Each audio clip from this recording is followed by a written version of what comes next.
Good afternoon, everybody. I'm Richard Fontaine, the CEO of the Center for New American Security. I'd like to welcome everybody to this discussion of the Biden Pentagon and the future of U.S. defense policy. I think it's not an overstatement to say that the discussion we're planning to have today is pretty timely. Over the past week, the Department of Defense has seen a series of high-level departures and resignations, including the dismissal of former Secretary of Defense Mark Esper and others, and their replacement by officials in an acting capacity. The Biden transition team doesn't yet have access to government, but is nevertheless planning for a new administration and the attendant defense priorities over the next 4 years. And of course, the outside world and all of the international threats and opportunities that prevail continue and are worth bearing on the deliberations that the transition team and others around the national security community are having today. So today's session is the second in a series that CNAS is doing, looking at the national security implications of the political change in Washington. And to unpack these developments and their implications for American defense policy, we're joined today by a couple of exceptional folks. Bob Work, CNAS's Senior Counselor for Defense and former Deputy Secretary of Defense. Diem Salmon, an Adjunct Senior Fellow in the CNAS Defense Program, and previously the Budget Director and Deputy Policy Director for the Senate Armed Services Committee. Eric Sayers, also an Adjunct Senior Fellow who previously served at PACOM and also on the Senate Armed Services Committee. And Becca Wasser, a fellow in the CNAS Defense Program and formerly with the RAND Corporation. We've got a great group, and what we're going to do is start the conversation among us. Bob is going to join us in just a few minutes and join the conversation. And then we're going to have this conversation among us, and then we'll move to the audience questions. So you can enter any questions you have in the Q&A box on your screen, and we'll also have a few polling questions that we'll weave in throughout so that we can determine what the audience thinks about some of the key questions. Becca, maybe I can start with you and with the question of the day, which of course is the transition, which on the one hand can't begin, and on the other hand, DoD seems to be doing almost its own transition with brand new leadership in the most senior positions that literally started just a couple of days ago.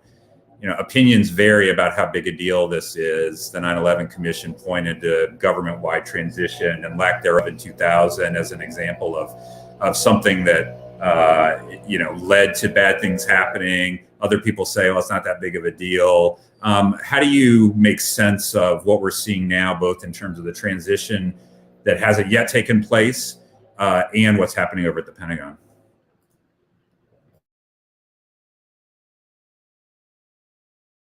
Sure. So let me start with first what's happening with the transition.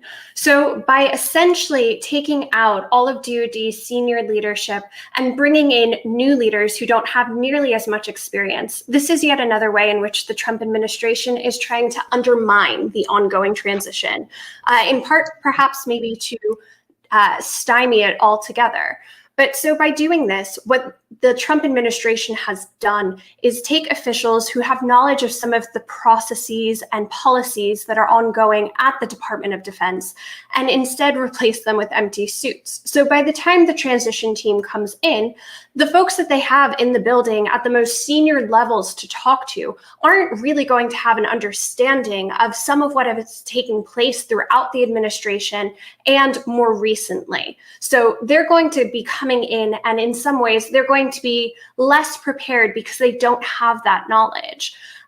So for the time being, I believe the transition team is stuck talking to folks who are not within government. Perhaps maybe this is a place where the Trump administration has missed a trick. So by essentially firing Mark Esper and firing some of the other senior officials, they've actually made them readily available to the Biden-Harris DoD transition team to speak to. However, I think we have to look at the bigger picture. And so for the remainder of the Trump presidency, we have new folks in place, many of whom are extremely loyal to Trump and to his message, and may purposely try to, in sort of the last gasps of the presidency, to enforce some of his priorities and messages. Already, we're seeing some of the ramifications with that. Acting Secretary of Defense Miller just announced that there is going to be troop withdrawals from Afghanistan and from Iraq. So if you recall, trying to reduce some of the forces that are in Afghanistan and Iraq to end the forever wars has been a long-standing promise from the Trump administration. So, with what the time that they have, they're trying to put this in place. Because they are reducing forces, it may actually be feasible. But, for some of the larger potential troop withdrawals that have been, messaged at one point in time or another with this administration, those are base closures. Those are going to take a lot longer, and they may escape the time in which this has. There's also been reporting that that Trump officials have been asking about different campaign plans to potentially strike Iran's nuclear arsenal. So thinking about that, that in some ways means that the incidences of conflict could be rising in the time in which the Trump presidency still has left. And that's something that we're going to need to watch for because we don't have the professionals at the helm at the moment. Great. And for those who can hear my neighbor weed eating in his background, I am relatively confident that that will stop soon. And if not, then I'm going to have an even longer conversation about with my neighbor about the timing of his lawn care. But let me move on. Thanks, Becca. And Eric, let me go to you, because what Becca is putting on the table is this potential withdrawal from Afghanistan, the potential rumored, thinking about a strike on Iran and all these other things. It's not clear how this settles into the priorities established in the National Defense Strategy, which is, of course, great power competition, spend more time and effort and resources on particularly on China and the Indo-Pacific. So 2 questions for you. One is, if the administration were to take, any of these steps, how do you think that affects that focus one way or the other? And then 2, what do you expect or what do you think should happen with the Biden administration in terms of, the NDS as it was? Do they sort of tinker around the edges with the strategic approach that the Trump administration has taken, maybe kind of repackage the ideas, or do you expect a really different direction? Sure. Thanks, Richard. Thanks for having me on. Great to be here. I've also got the leaves going in the background here as well. So important questions. Obviously, in the last 70 days here, as we talk about a transition, I think it's important, but I don't think it's critical. I take a bit different view than the previous comments. I think that the Biden team will be able to get going in the next couple of weeks, hopefully. I think the binders are sort of all in place at the NSC and at DoD and elsewhere to pass over the important sort of intelligence pieces that you can't have until a formal transition starts. But I also think, partly as a result of this White House's personnel office, there's plenty of people who've recently been in government who can discuss, and provide insight on their work at the Pentagon and specifically in the last couple of years. So there's this sort of hybrid transition that seems to be going on right now will provide enough of an opportunity. To these things that are being discussed in the press on what may occur or not with Iran, with Afghanistan, with Iraq. I mean, certainly that is a distraction away in some cases if it's a military operation. In the case of Iran, from the Pacific and the larger objectives there. If that were to come to fruition, it would certainly be a distraction for the new team who wants to get to the hard work of continuing this process of the last 2 administrations now, even 3 administrations, and trying to focus on the Asia-Pacific. And so that may turn attention away. In terms of the next, beyond the next 70 days and the inauguration and what happens next year, there's a lot that's been done the last few years that is good and can be built on. From a vision perspective, I think the Trump team, beginning with Secretary Mattis and the original team on the National Defense Strategy, they largely got it right.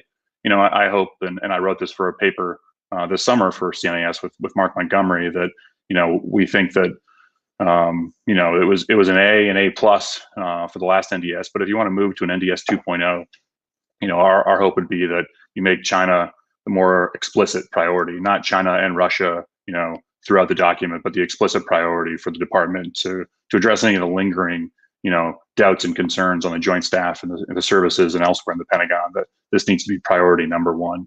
You know, just to finish here, I think that you know, this long process that got us to the NDS in the last 4 years since that came out, you know, despite getting the vision right and a number of other things kind of started to move in the right direction, certainly larger investment in munitions, you know, a thinking, a more open discussion and wargaming about China and the operational problems we face. Even the services, especially, you know, the Marine Corps and the Air Force, the last year or two, focusing more explicitly on China. That's all been great. You know, where we've fallen short and where a Biden team could kind of pick things up and continue to move forward, there hasn't been a theater posture review in the last 4 years. You know, the Obama team, you know, exploited a number of diplomatic opportunities in the Philippines and Singapore, Northern Australia, to sort of continue to realign our forces in the way that the Bush administration had started. But that sort of faltered and didn't get attention either at the diplomatic or at the budgetary level. So that's a place that I think a Biden team should look. In addition to doing, you know, the next NDS next year is conducting that posture review, probably in parallel. As well, you know, the focus on research and development dollars is great. I think that's where we've seen a large amount of money focused. I think that's where you've seen the Congress be supportive. But all that R&D it's for the future. It's for the 2030s and even the 2040s. It's an investment in a defense posture for that period. We haven't seen the investment in kind of the near term, this fit up and the next fit up, the next 5 and 10 years for, you know, trying to deter and shape China's thinking in the operational domain, you know, when they might see this window of opportunity. And they certainly do see that. And the actions they've taken in the South China Sea, Hong Kong, the Indian border, Taiwan, all in just the last couple of years suggest that. You know, and I'm happy to get into some more detail further, but I don't want to hog the time here. So I'll pass it back to you, Richard. Great, thanks, Eric. Tim, let me go to you. So let's take Eric's statement as kind of the baseline here. So let's say new team comes in, says we're going to have kind of a NDS 2.0 that is going to explicitly say China is the number one, you know, kind of near peer competitor that we have to be ready for. Okay, well then what? Mm-hmm. So Eric started that conversation, but in terms of technology and force posture and even budget, what is the new team going to need to do in order to rise to the sort of strategic challenge that it may set out for itself? Yeah, absolutely. And thanks for having me on. Excited to be here. So I think one of the fundamental things the next NDS is going to have to answer or provide is an explicit force sizing construct. This was something that we ran afoul with the previous strategies. That a 1 or 1.5 force sizing construct. There's significant debate about that and what it actually meant for force sizing requirements. So, you know, echoing back Eric's comments in the sense of, is there a primary focus on China instead of a China and Russia set of priorities within the NDS? I think that's going to have pretty significant implications on force sizing.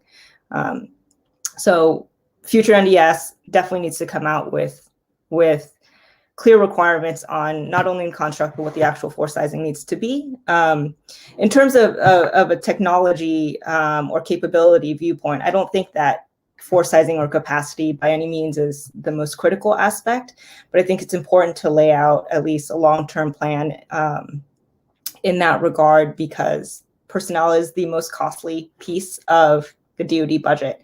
And so the more stability you can have on that front, the better it is to actually plan around your budget for future technology or capability developments that need to happen.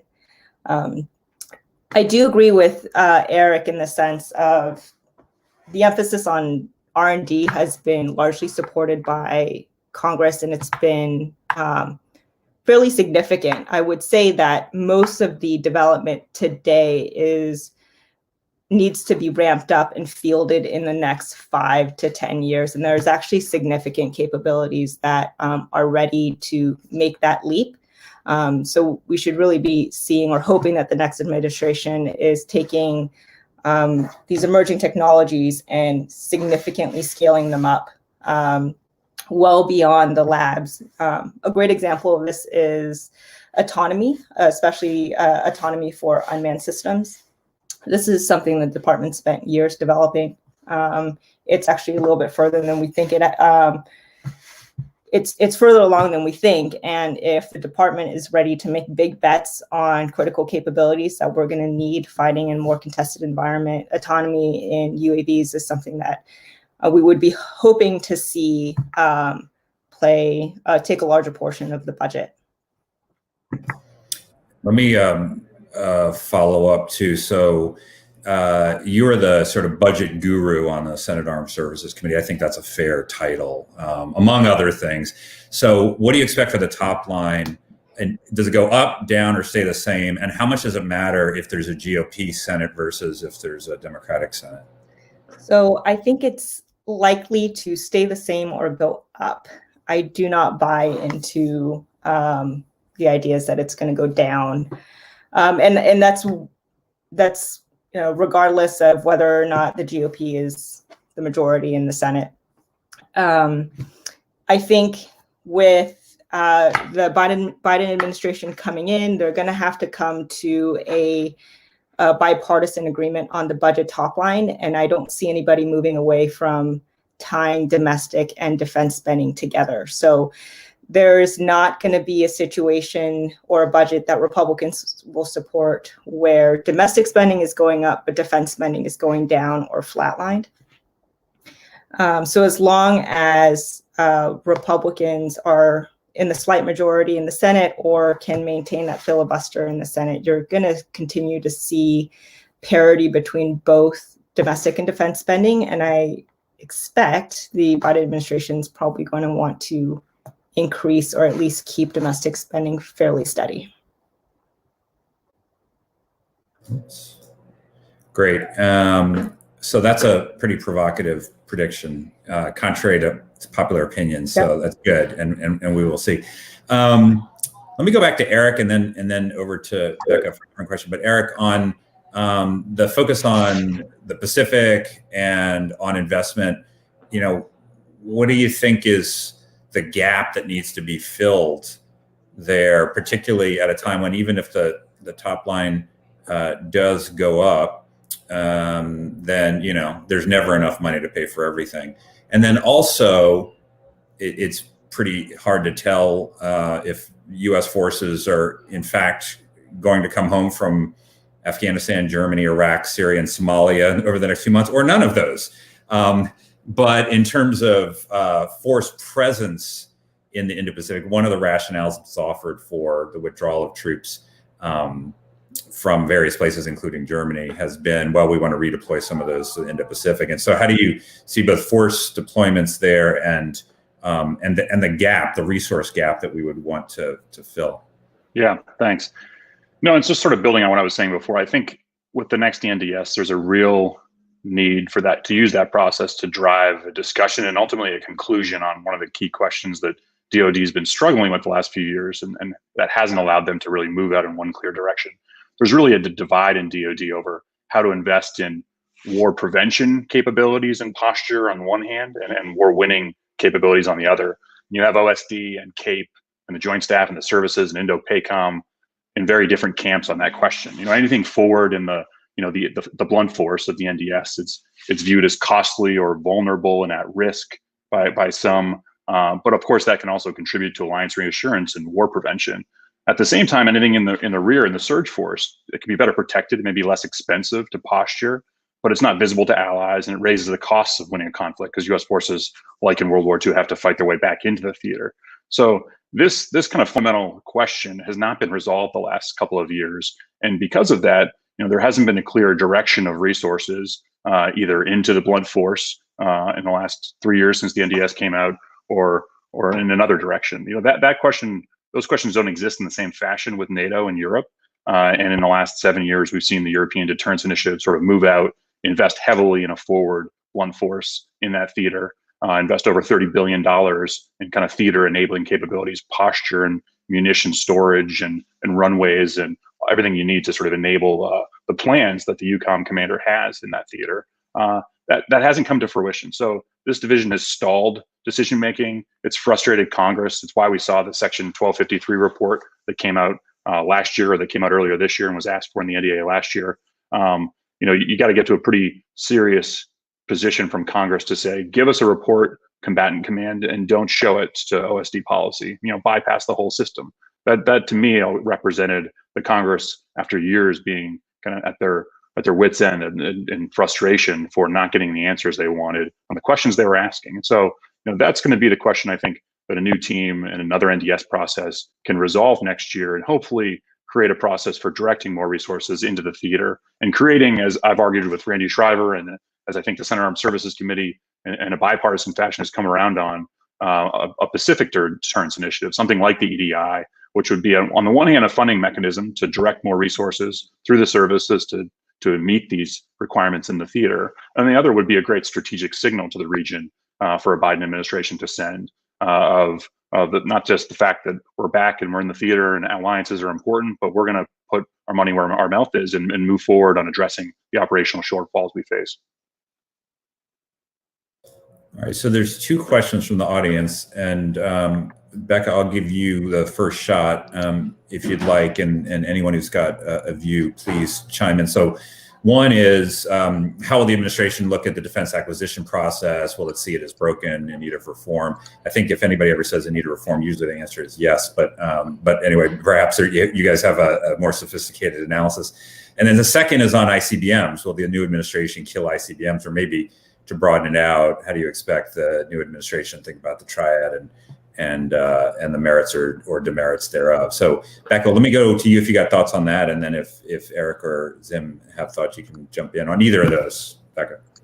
Sure. So I'm going to take a slightly different approach to the defense acquisition question, because as you noted, the answer is usually yes, there needs to be reforms.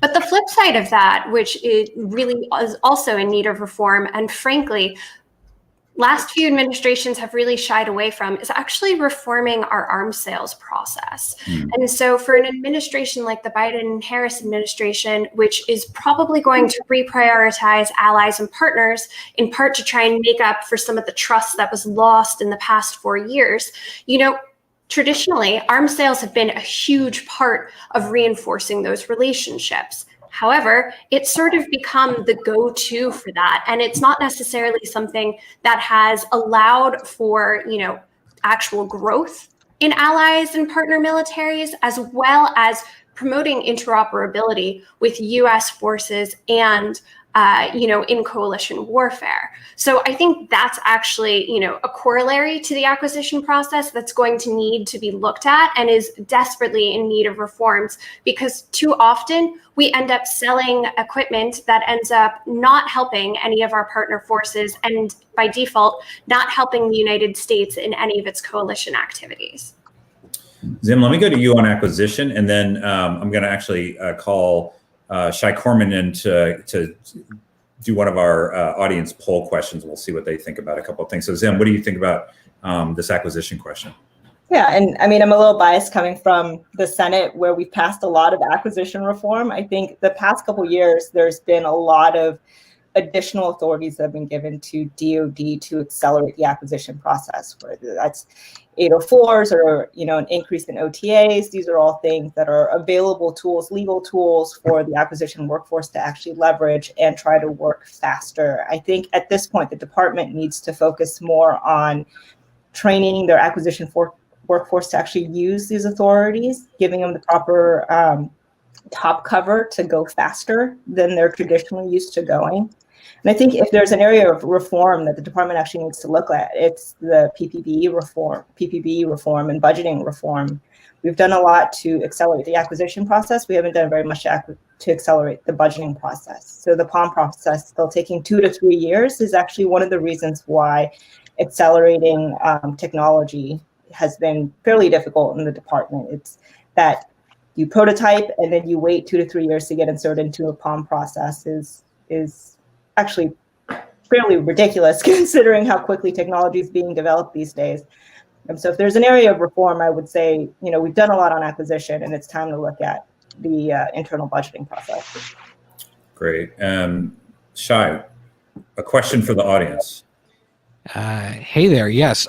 First, I want to say thank you to our incredible audience. There are hundreds of people on right now dropping questions in the chat. We're trying to get to them as many as possible today. But we have a question for you right now. There is a poll. If you look in the chat, it says vote now. The question is, what should the Biden administration's top early priority be for the Pentagon? And your options are withdrawing U.S. troops from Afghanistan, Iraq, and Somalia, reassure allies and partners, competing with China, and deterring Russian revisionism. So please jump in the chat, and we will be discussing your answers very soon with the panel. And with that, I'll throw it back to you, Richard. Every time I see and listen to Shai on one of these, I feel like this is like a request and dedication on Saturday night on like FM radio. I don't know if that means anything to people of a younger generation, but that resonant voice, the microphone, everything. Okay, well, on a slightly more pedestrian note, Eric, let me go to you while folks are polling, and you can maybe address this question on the triad and ICBMs. Sure. Yeah. I mean, writ large, ICBMs is the issue on the table just because of the recent award for GBSD to Northrop and their team. But I think more broadly, we're likely to get what Joe Biden is, a moderate Democrat policy on nuclear matters. So we'll see an extension of New START probably pretty early on. We'll see a continued investment next year in their budget request for the triad. I think including GBSD, there's just not much money to save there by cutting that program. You could save money 20 and 30 years from now, but in the next fit up and in the next two fit ups, there isn't that type of savings, and we're not going to go after the other legs of the triad either, especially the bomber for its dual use. I think the change might be that we'll see some of the rollback of the Trump team's nuclear posture review, low yield nukes, some of the other modernization like LRSO. You might see some of the changes around the edges on that issue. And then I don't think you're going to see a return to the INF treaty. That's something that, the last couple of years since the pullout, the critics have kind of said, we should be in it, we should be leading on it. But, that's not something that you've heard much at all during the campaign or from folks who might be going into this administration. So that'll be one I'm watching for. But the real question will be not if we get in the treaty or not, but what utility in next year's NDS and when we start looking at COCOMs and UCOM and PACOM, what utility is there for ground-based conventional systems in those theaters? Great, Shai. Do you have the results for us to go to? Shai. Hey there. Sorry, there were so many results that it froze my computer. It looks like this is very similar to our event we held last week. Reassuring allies and partners by a large margin, 62%, is leading what people believe should be the first priority, with competing with China as number two, but by a large margin, and then withdrawing troops and Russian revisionism really seem to be low priority for at least that number one thing that the audience believes the Biden administration should be working on. And thanks to everybody for voting. We will have more polls later in the discussion. All right, great. Bob Work is entered the virtual room, so welcome, Bob. And you dressed more better than the rest of us, so that's already a plus. I wanted to actually ask you something that I brought up toward the beginning about the nature of this transition and some of these reports that we're seeing in the press that the president wants to withdraw from Afghanistan and Somalia and Iraq, and he may want to attack Iran and these things. And without knowing what of that is real or not, but the point seems to be that if some of those steps are made, it's a way to sort of lock in the next administration, so that if you withdraw troops from Afghanistan, it's politically difficult to send them back, even if that's the right call on policy grounds. If you go after Iran now, then it's hard to dial back the tensions, even, so forth. And I wonder how you see the transition that we're in now, given what's happened at DoD and everything else, and then some of these possible steps to sort of at the end of an administration set facts on the ground, so to speak, for the next team? Yes, I worry about it a lot, Richard. I mean, the one thing that I'm optimistic about is there are 25,000 people in the database right now who have volunteered to work in a Biden administration. And the Democratic defense bench is very deep. Whether or not you agree with the way they look at policy or the programs, et cetera, this is an extremely deep bench.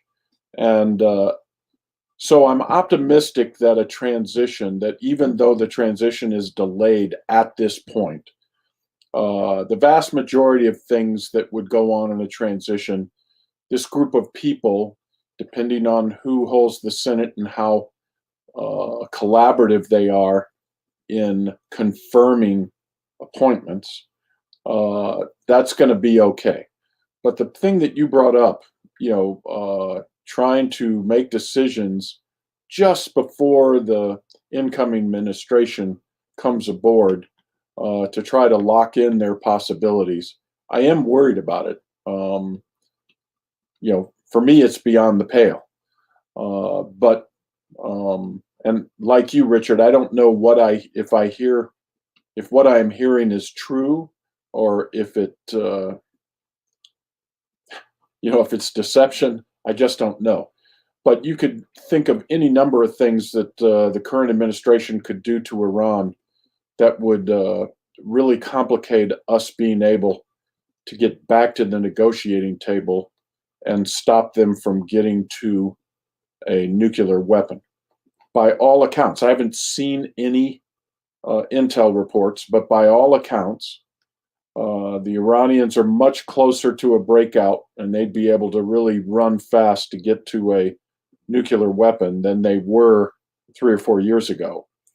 So doing something that would complicate us trying to stop that from happening would be really problematic. Same thing in Afghanistan.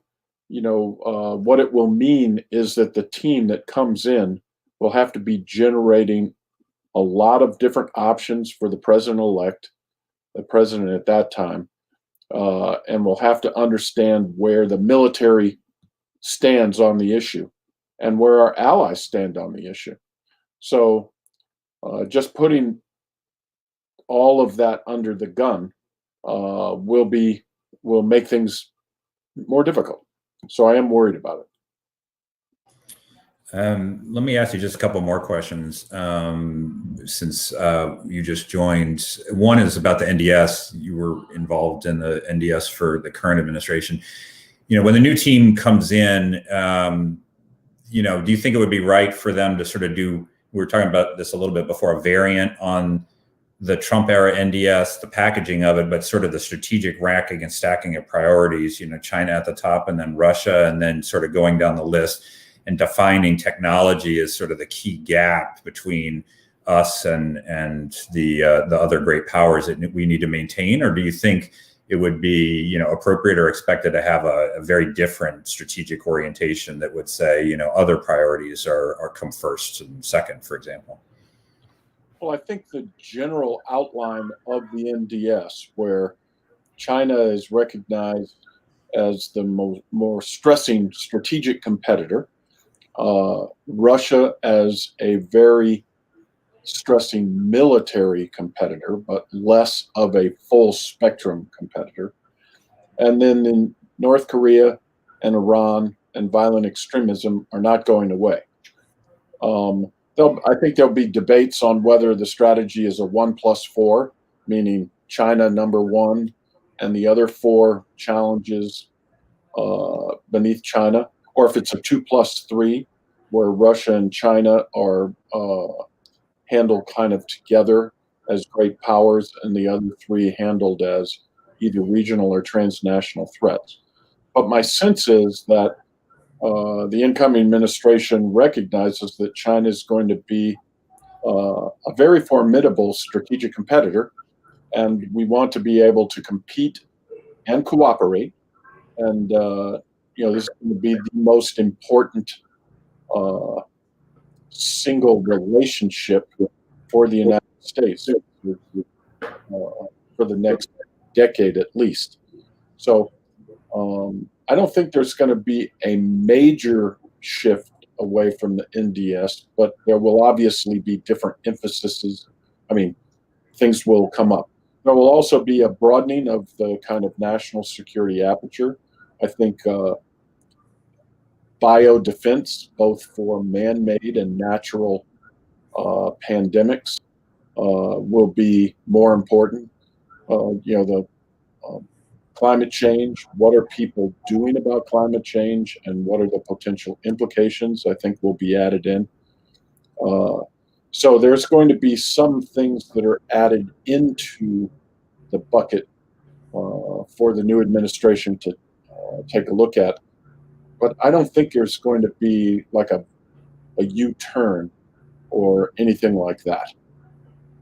Got it. And then let me ask one more, and I'd like to bring in the other panelists on this question too. And this is about sort of the nature of civ-mil relations after this year, really, where, again, according to the reports, the sort of cardinal sin of the secretary in the eyes of the president was to, say that he did not want to invoke the Insurrection Act at the height of the Black Lives Matter protests, maybe when he redeployed the National Guard troops in Washington. And so, there's, I think we can clearly expect a different tone when it comes to diversity issues and with the kind of issues related to Confederate bases and things like that. But what do you, and I'll maybe start with Bob, and then if others want to come in, what do you see on the military's kind of to-do list, assuming that, some of this stuff stops with the current administration, but there's still a long way to go in terms of the items that have been discussed throughout the year, the military's role in society, its own internal role when it comes to diversity, the naming of bases, things like that. Bob, let me go to you and on that and first, and then maybe I don't know if one of Becca or Diem or Eric want to come in. Well, I think the military is absolutely united. All of the political leadership and senior military leadership in the Pentagon is absolutely united that they want to avoid any view that they are dipping their toe in the political fractiousness that's going on in the country. They want to be seen as nonpartisan, and they want to be seen as apolitical. And so I think you will see that going forward. I think there is, I think, going to be more emphasis on the civil-military balance inside the department. I think there is some work to do to restore that balance. And so I think you will see that. I also think that you'll see more emphasis on inclusion, diversity, etc. There is a widespread, I think, belief that the Gen Zers just think of their work-life trajectory much differently than people who have joined in the past. They're very committed to the mission, but they're also very committed to inclusion and diversity and equality. So I think there'll also be a major focus on the workforce, making it more tech savvy, giving people the opportunity to come in and out of the private sector into the Pentagon. So I think there'll be a whole bunch of new kind of things that the department will be looking at. And I think it will be an interesting time. Becca, let me go to you on this for a comment. And then after that, Shai, maybe we can go to our second poll question here. Sure. Thanks, Becca? Richard. So Bob mentioned some of the higher level initiatives. I just want to touch on a few things that I think we might end up seeing, particularly in this diversity and inclusion space. I think we're going to see a lot of work being done with the services and how it is that you create more diverse and inclusive environments. I think the Army in particular has kind of had a comeuppance after some of the events that happened at Fort Hood over the past year. I think across government, so not just DoD, but it will impact DoD. I think we're going to see some changes in terms of clearance reform, trying to make it so that more people can be involved within government and making it so that it's not just a few chosen folks who have either veterans preference or happen to get something like the Presidential Management Fellowship in order to come in and out of DoD and elsewhere within the government. And then one of the other things that I think we're going to see, and I think is going to factor fairly high on the Biden-Harris agenda, is rolling back the ban on transgender troops. So if you recall, initially during the during the Obama administration, there was open service for transgender service members. That's been changed under the Trump administration. I would not be surprised if it's one of the first initiatives sort of on the personnel side that we actually see taking place in this new administration. Great. Thanks. Shai is already fired up. I just saw him appear on the screen for a second. So why don't you take it away with our next question here? All right. We have our new poll is open, and the new poll asks, what should the next national defense strategy highlight as the top nation state threat to the United States? China, Russia, Iran, North Korea. China already pulling in some votes. Again, audience, we love having you participate in this. Thank you for all of the amazing questions as well. We'll hope to get to some of the more of those soon, as China just continues to get all the votes so far. But you can come back to me in a minute to see if anyone else got votes. All right. Well, we're waiting for the results. Bob, let me go back to you on this question from the audience. You'll love. How does the Biden administration view, or maybe we can amend this to how should it view, the plan to build a 500-ship Navy? Well, I want to say that I'm not speaking for the Biden transition. This is my own opinion. Over and over, members of the Biden transition team have said capability is more important than capacity.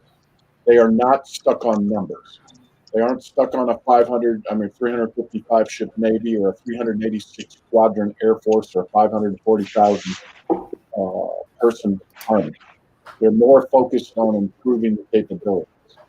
And so, in my view, the 355 ship Navy is not going to be a major Biden priority unless you count in unmanned systems, unmanned surface vessels, and unmanned underwater vehicles. You might be able to get to 355 if you count those. But I don't think you're going to be hearing any top-level Biden administrators saying, we got to have a 355 ship Navy. But the same thing for the Air Force. No 386 Squadron Air Force, and no lunar bases, and no, there's not going to be anything that has to do with big increases in capacity, except in niche areas like cyber capabilities and potentially underwater capabilities, things like that. But there's not going to be, I don't think, major force structure increases. But that's just a guess. Great. Shai, do you have the results of the poll? We do have the results of the poll. Initially, for the first few minutes, I will say it was 100% China, but then there were some votes that came in for Russia and a few for Iran and North Korea. I'd love to know what you and the panel think. Are you in sync with the audience here, or are they seeing something differently than you all? Panelists, do you have are you generally simpatico with the 85% that come down on the side of China as being number one here? I'm seeing nodding. Yeah. It's decided. Yeah, we win. Well, I would just say Richard, there's two things we need to really address right away. One is Russia's malign influence operations inside the United States that is going on every single day. And I don't think people realize just how extensive their operations are. And I think, trying to tackle that problem is going to be a higher priority in the near term. China is definitely going to be the long-term challenge facing the United States.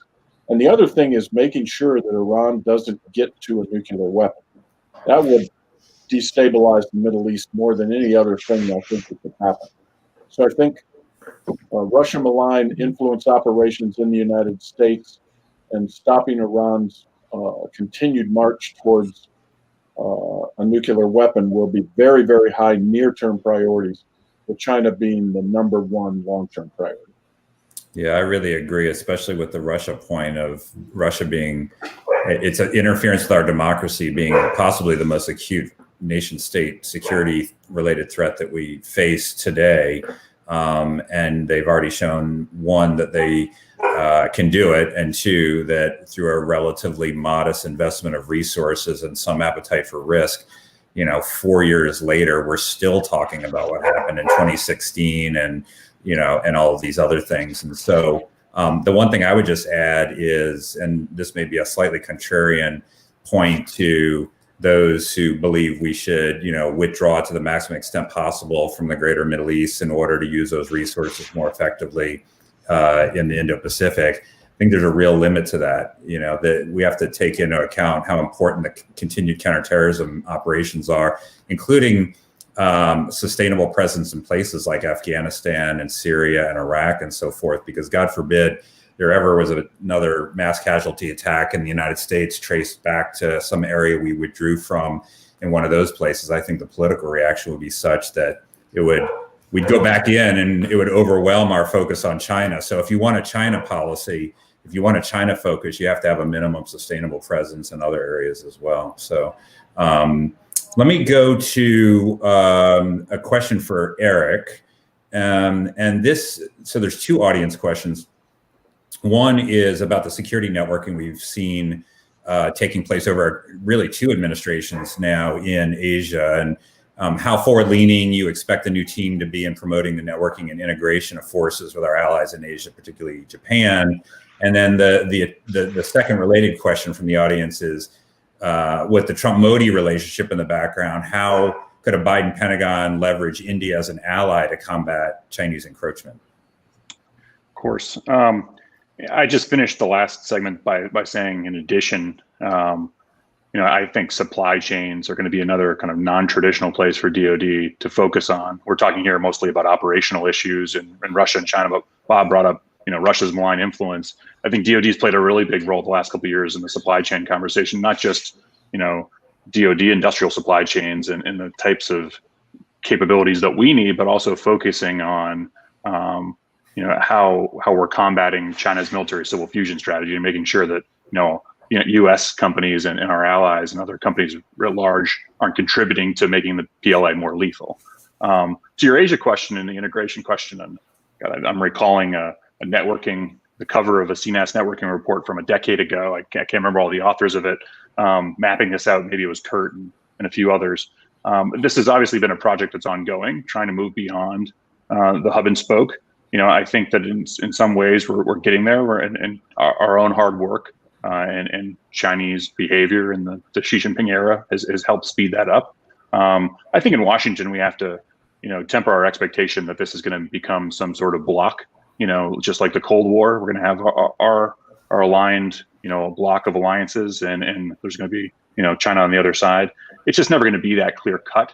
And if we raise the bar of expectation that high, we're always going to be let down by, the decisions of our allies and partners. I think, from a networking perspective, it's more likely that there's going to be overlapping groups of kind of interest-based coalitions where, as you've written, Richard, very eloquently, we have a technology coalition working on those types of supply chain issues and others. Maybe we have a core defense coalition, whether that's the Quad or that's, just Japan and Australia is a debate. maybe there's a broader human rights coalition that speaks up, and takes efforts together on Hong Kong and Xinjiang and maybe even Tibet in the years ahead.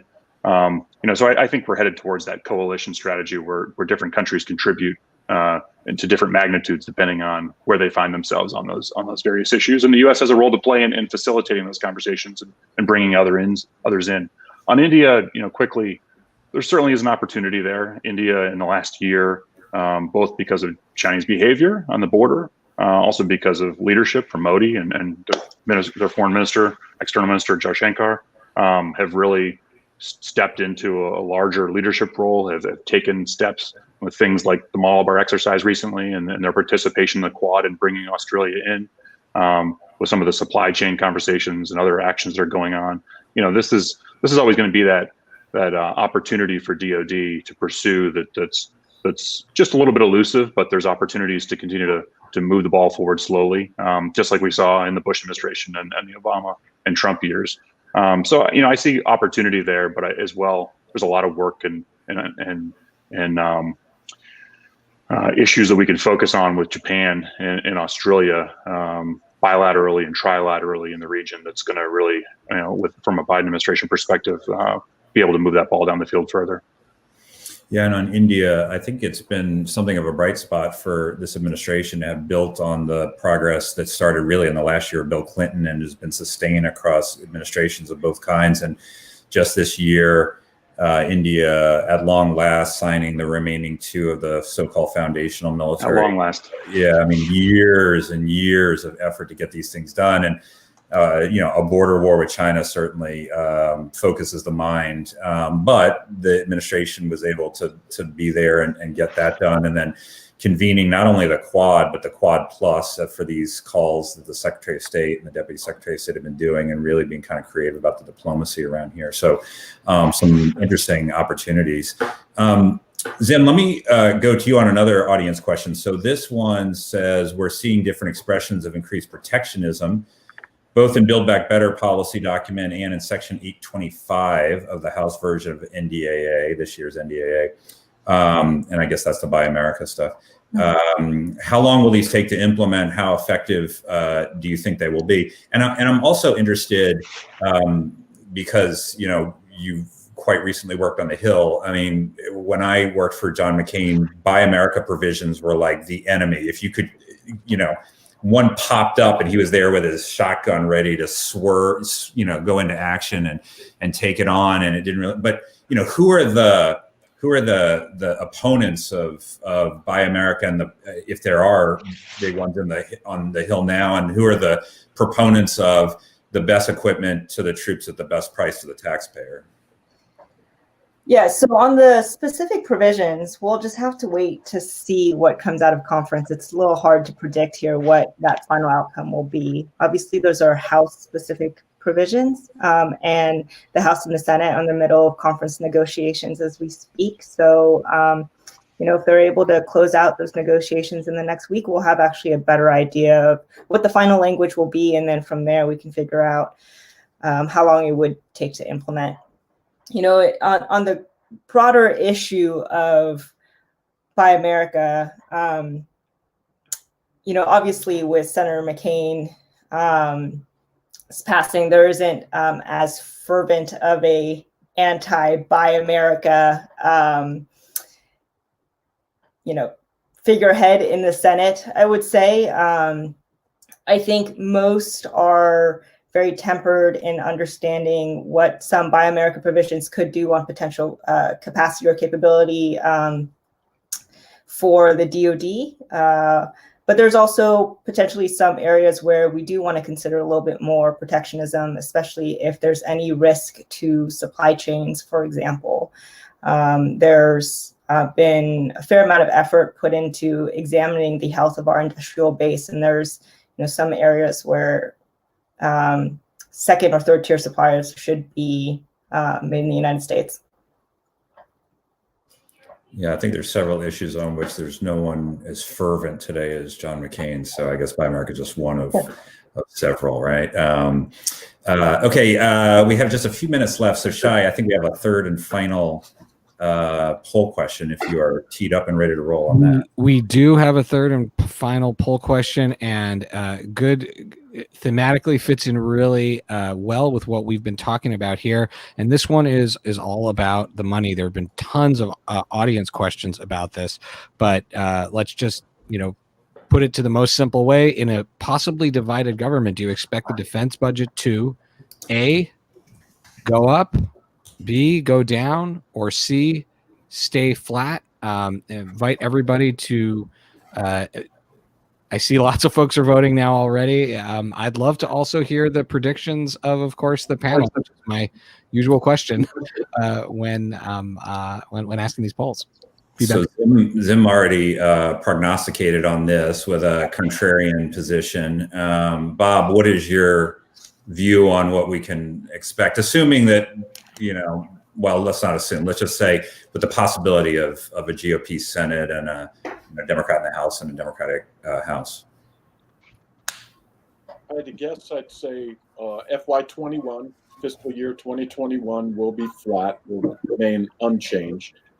FY22, I still think will be flat. And when I say flat, plus or minus 2%. I don't, no major deviation. So beyond that, it's hard to see. It could go one of two ways. But in the near term, plus or minus 2%. After 22, it could go down a bit more, but I don't expect a major decline. All right, so a little more bearish than Zim. So let's see what the audience has to say. Do you have the results in, Shai? I do. We're going to publish those results right now, and we'll bring them up on screen in a moment, but I'll just read them. This is a little more, I guess, slightly more balanced in that go up and go down were pretty close with 18% and 13%, but stay flat had a whopping 67% of people voting for it. So a lot of folks are predicting that for now. All right. Okay, let's just wrap up with a couple of final questions for you guys. Becca, here's one from the audience that'll warm the cockles of your heart as you're a top war gamer. With a new administration, and again, you can change this to should because no one's speaking for the administration to come or anything else, revitalize a process of joint scenario wargaming and a rigorous joint analytic process to address enterprise force sizing, shaping, and capability issues? Well, my answer is absolutely. One of the things that DoD has really struggled with is actually having undergirding, analysis and processes for some of the decisions that they've made. And this has been particularly apparent when it's come to some of the frenetic posture changes that we've seen, as well as some of the decisions to, at various points in time, elevate the preferences of one service over the other. Same thing with the combatant commands. So I think one of the things that recently happened was there was the death of, the SSA process, so support to strategic analysis. And when this went away, this meant that a lot of the models that were used by the department to help make all of these, force sizing, shaping, and capabilities decisions went away along with it. And without that, there hasn't been a real strategic rationale. So one of the things that the Biden-Harris administration might seek to do is create a new process to revitalize this analytic backbone of the department to make decisions that are not only sound, but can be supported by genuine analysis. And you have this with modeling and simulation. You have this with wargaming. I would also add that one of the things that the Biden-Harris administration might want to do is to expand some of the scenarios that it uses. Right now, we have, very clear set of canonical scenarios that are used for force planning. These are fantastic for force planning. But when they are applied to other questions, such as questions of deterrence and escalation, or when they're applied to competition scenarios, they aren't as effective. So again, trying to make a push for expanding the scenario space and expanding the analysis space will only help us make stronger, better decisions that are backed up by no kidding analysis instead of just political whims. Great. I figured the answer would be should. They should do these things, but that's a great set of reasons for why they should. Can I jump in here, Richard? Yeah, Bob. So Bob, I know you've got strong thoughts on this, and so let me go to you. But I want to add one last question. Well, answer the wargaming question. Now I have one last question for you. Yes, absolutely, they should. And the reason why is we need to go into a whole new era of AI-enabled analysis, etc. We need to get into the process of digital twinning the joint force and potential adversary choice of forces. And then we need to do wide ranges of force-on-force analysis, what-if drills, I&W. And we are to the point now where you can do these digital twins and do AI-enabled wargaming, AI-enabled portfolio balancing, AI-enabled strategic analysis. I think one of the first things the administration should do is ask the Defense Science Board to create a committee on AI-enabled wargaming and strategic analysis, and have the DSB kind of lay out the realm of the possible and then get after it as soon as we can. Great. And I see Becca nodding. So our two wargamers par excellence are in strong agreement there.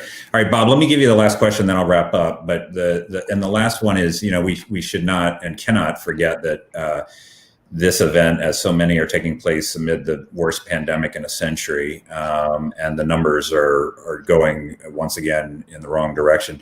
What do you think the department will and should be doing differently, if anything, on the pandemic? I think there should be a major planning effort under the guidance of Northern Command, obviously in conjunction with HHS, et cetera, on how we're going to do the logistics for vaccination distribution in the United States. The United States has, the military has enormous planning capability on this, an enormous logistical backbone. We can do this under support to civil authorities, and we should be starting this type of planning immediately. It is the one thing that the military will really be able to help the civilian side of the administration do the planning. And I would hope that planning is starting as soon as possible. Great. And, as a longer run set of plans, it's an uncomfortable reality that the pandemics in our globalized world seem only to be increasing in frequency. So if you look at, H1N1, SARS, MERS, Ebola, all of these things, it's gone from once every 2 decades or so to once every few years or so. And we got particularly unlucky with this one, but you can imagine that this won't be the last. And so the role of the department in combating these things that are so profoundly disruptive and destructive to our society and our economy has got to be looked at as a long run kind of thing. Well, thank you all for joining. This was a fantastic conversation. We really appreciate all of your comments here. I would mention to our audience, I said at the beginning that this was the second of our series of events that are examining national security issues in the new political era to come. Our third of these will take place next Monday, and that will feature former Secretary of Homeland Security and CNAS board member Jay Johnson, along with our own Kerry Cordero and others. And that'll focus on law enforcement, intelligence, Homeland Security in the Biden administration and in that era. And that'll take place on Monday, November 23rd at 1 p.m. So look for an invitation there if you'd like to tune in. And in the meantime, thank you a ton for our panelists, and be sure to look out for future installments of the CNAS Defense Team series on the next National Defense Strategy, which has been the series of papers outlining some of the issues in great depth that we've talked about today, and we'll have more coming down the pike. And join us for next time. So thank you to our panelists, thank you to our audience.